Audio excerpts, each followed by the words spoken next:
Media మిత్రులందరికీ కూడా నాకు నమస్కారాలు తెలియజేసుకుంటున్నాను. మరి నిన్నటి రోజున మామిడి రైతుల కష్టాలు తెలుసుకొని వారిలో మనోధైర్యం నింపడానికి చిత్తూరు జిల్లా పూతలపట్టు నియోజకవర్గంలోని బంగారుపాలెం మండలం పర్యటనకి జగన్మోహన్ రెడ్డి గారు రావడం జరిగింది. ఈ పర్యటన ఎన్ని ఆంక్షలు పెట్టినా, ఎన్ని షరతులు పెట్టినా, ఎంతమందిని లాఠీలతో భయపెట్టినా, నాయకులకు నోటీసులు ఇచ్చి వారి మీద రౌడీ షీటర్లు ఓపెన్ చేస్తామని చెప్పి భయభ్రాంతులకు గురి చేసిన రైతాంగం అంతా కూడా ఈరోజు జగన్మోహన్ రెడ్డి గారు వస్తున్నారని చెప్పి వేల సంఖ్యలో బంగారుపాలెం మండలికి ఇచ్చేసి ఆయన యొక్క కార్యక్రమాన్ని జయప్రదం చేసినందుకు ముఖ్యంగా రైతాంగానికి, అలాగే పూతలపట్టు నియోజకవర్గంలో ఉన్నటువంటి వైఎస్ఆర్ కాంగ్రెస్ పార్టీ నాయకులకు, యువతకు, అందరికీ కూడా ప్రజలకు అందరికీ పేరు పేరున నా యొక్క ధన్యవాదాలు తెలియజేసుకుంటున్నాను. మరి నిన్నటి రోజున జరిగినటువంటి కార్యక్రమం మీద మరి కొన్ని మీడియాలో, ముఖ్యంగా ఆంధ్రజ్యోతి పత్రికలో మరి వారి రైతులని దండుపాలెం బ్యాచ్తో మరి వాళ్ళు పోల్చుతూ అరాచకం సృష్టించారు, ప్రజాస్వామ్యాన్ని కూలీ చేశారు అని ఏవేవో మాటలు రాశారు. ఈరోజు నేను ఒకటే చెప్తున్నా, రైతులు కష్టాల్లో ఉన్నారు, రైతాంగం బాధలో ప్రతిపక్ష నాయకుడి దగ్గరికి వస్తే వారి కష్టాలు చెప్పుకుందామని చెప్పి ఈరోజు జగన్మోహన్ రెడ్డి గారి దగ్గర హాజరైతే వారందరూ కూడా మీకు ఒక రౌడీ షీటర్లాగా, ఒక దొంగల్లాగా, ఒక దోపిడీలదారులాగా మీరు వర్ణించి ఈరోజు పేపర్లో రాస్తున్నారు. ఇది ఎంతవరకు భావ్యమని చెప్పి నేను ఈరోజు ఆ పత్రిక వాళ్ళని, ఎల్లో మీడియాని ప్రశ్నిస్తున్నా. ఇలా రైతుల మీద మీరు రాయడం ద్వారా వారి పట్ల మీకున్నటువంటి బాధ్యతారాహిత్యం, మీ యొక్క వెకిలితనం ఈరోజు ప్రత్యక్షంగా మీరు బయట పెట్టుకున్నట్లయింది. ఇది ప్రజాస్వామ్యంలోనే చాలా తప్పుడు పద్ధతి అని చెప్పి కూడా మీరు చేస్తున్నటువంటి కార్యక్రమాలు చాలా తప్పు అని కూడా నేను ఈ సందర్భంగా పత్రికగా తెలియజేస్తున్నాను. మీడియా అనేది ఏదైనా సరే ప్రజల సమక్షంలో, ప్రజల వైపుగా మాట్లాడాలి.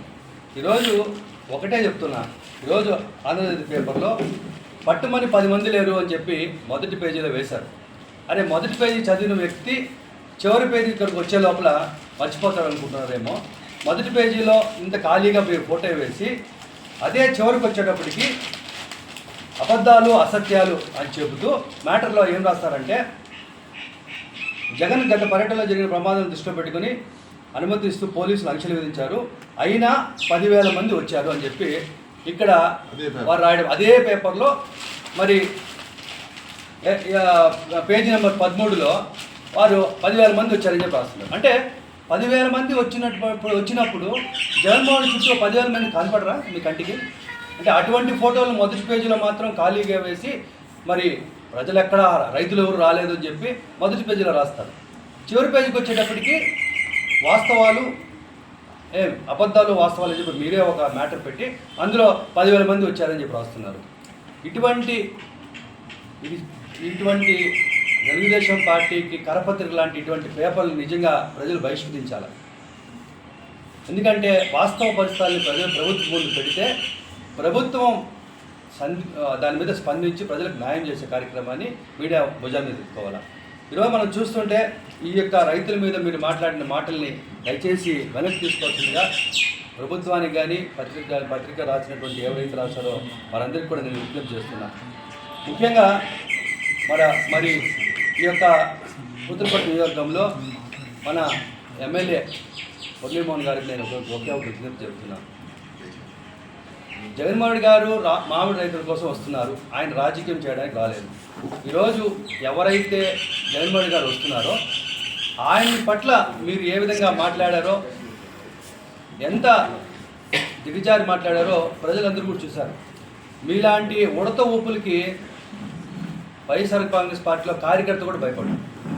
నిజంగా చెప్తున్నా, ఇలాంటి ఉడత ఊపులకి ఎవరైతే మురళీమోహన్ మాట్లాడిన ప్రగల్భాలు, ఉత్తరకుమార్ ప్రగల్భాలు, నేను వచ్చేస్తా, నాకు సమాధానం చెప్పాలి, నేను రైతులను తీసుకొస్తా, ముందు నాతో మాట్లాడాలి, నేను ఎమ్మెల్యేనే, ఆయన ఎమ్మెల్యే అని ఏదో మరి నోటికి ఏదొస్తే అది అనర్గళంగా మాట్లాడేస్తే సరికాదు. మనం ఏం మాట్లాడుతున్నామో అది ప్రజలు చూస్తారు. నువ్వు అబద్ధపు మోసాలతో, చంద్రబాబు చెప్పిన అబద్ధాలతోనో, లేకపోతే ఈవీఎంల దయవల్లో నువ్వు దేనివల్ల మొదటిసారి ఎమ్మెల్యే అయ్యావు. ఎమ్మెల్యేగా నీకు ప్రజలు అవకాశం ఇచ్చారని నువ్వు భావిస్తున్నావు. సరే, నువ్వు భావించినప్పుడు కనీసం ప్రజలకు మంచి చేయాలి. నేను ఈరోజు మీడియా ముఖ్యంగా నీకు ఒకటి చెప్తాను. ఈరోజు మే నెలలో మొదలవ్వాల్సినటువంటి మరి పల్ప్ ఫ్యాక్టరీలన్నీ కూడా జూన్ 2వ వారం వరకు ఓపెన్ కావాలి. మరి ప్రభుత్వం పట్టించుకున్న తర్వాత ఒక్కసారిగా పంట మరి ఫ్యాక్టరీ ముందుకు వచ్చిన తర్వాత ఫ్యాక్టరీ వాళ్ళకి 8 రూపాయల ధర మరి కలెక్టర్ గారు మీరు అందరూ కలుసుకొని నిర్ణయించారు.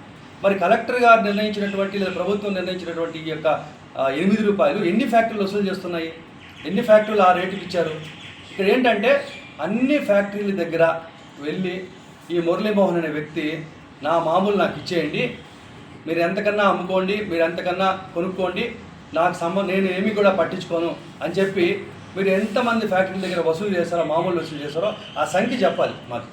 నువ్వు ఎంత డబ్బులు వసూలు చేసుకున్నావో, నువ్వు లంచంగా లేకపోతే మామూలుగా నువ్వు ఎంత తిన్నావో ప్రజలకు సమాధానం చెప్పు. నేను ఇంత తిన్నానని చెప్పు. అది వాస్తవం కాదా? ఫ్యాక్టరీ వాళ్ళ దగ్గర నువ్వు డబ్బులు వసూలు చేయడం వాస్తవం కాదా? ఇట్లా లంచాల కోసం నువ్వు తీసుకొని ఈరోజు ఆ వచ్చినటువంటి డబ్బు గర్వంతో ఈరోజు నువ్వు అసభ్యకరంగా మాట్లాడుతున్నావు. ఈ ఉడతోపులకి ఎవరు భయపడరు. కాబట్టి ఇట్లాంటి